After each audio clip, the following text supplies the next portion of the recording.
Hello. On this episode of Physics for Dummies, does tire diameter matter when calculating final output ratio on a vehicle? And does it matter if your rear tires and front tires are not the same diameter on a four-wheel drive or all-wheel drive vehicle? So we got two axles here with wheels. We got some 2-inch,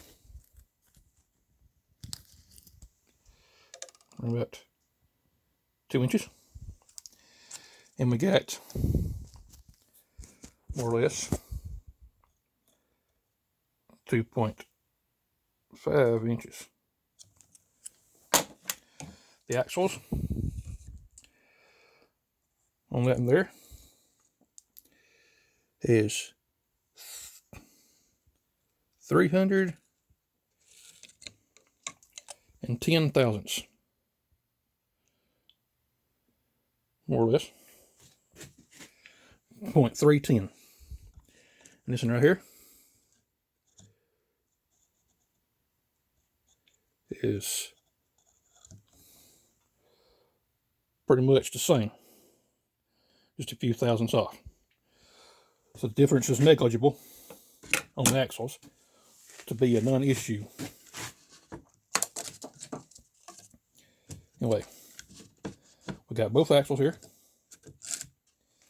We got a tape measure set up so we can demonstrate how far each one of them goes per revolution. Okay, it's marked.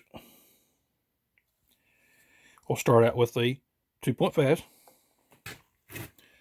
We'll start it off at the very end, and then we will do one full revolution, and it comes out to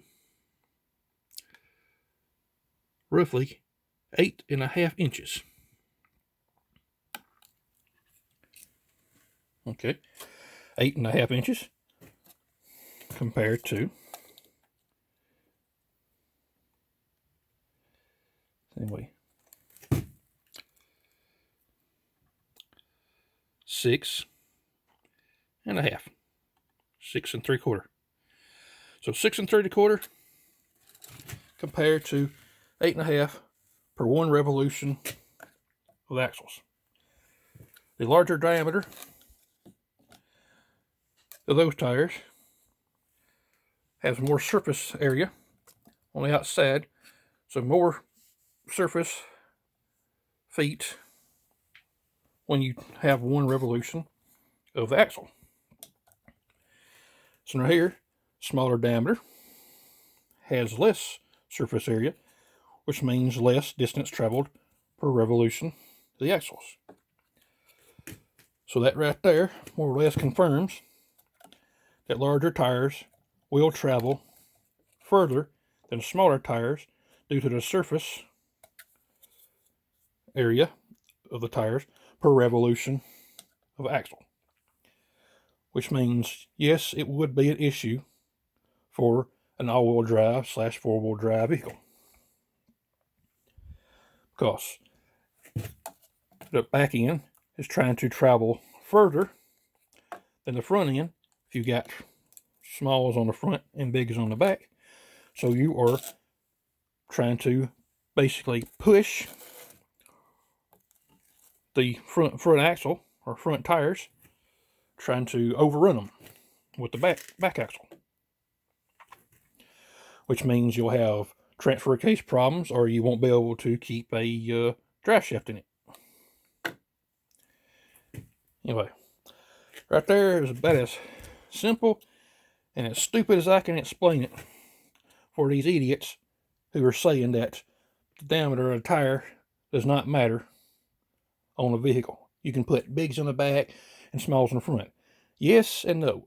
If it's a four-wheel drive, that's a big no, unless you want to change the gear ratios in the axles to compensate for the difference in surface area.